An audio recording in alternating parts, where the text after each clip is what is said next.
For those with a lot of stuff at home and no idea how to organize it, you need a fridge-style storage cabinet like this. It holds so much you'll never fill it. Vary the shelf heights on the door. Make the middle shelves 35 centimeters for large bottles, wine, and big snack bags, and the upper shelves 25 centimeters for small snacks, using storage racks to save vertical space. The lower shelves should be 18 centimeters for snack bags and canned drinks. By organizing like this, everything fits perfectly. You can also make the shelves adjustable to adapt as needed.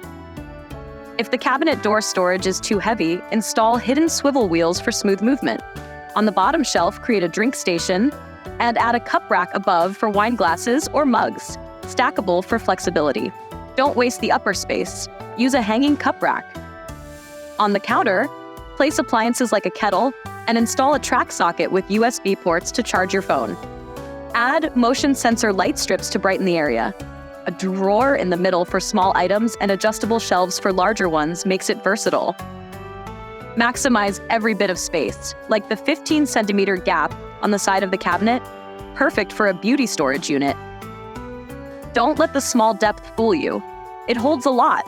Add a power outlet and a foldable vanity shelf for makeup, and you're all set without taking up extra room.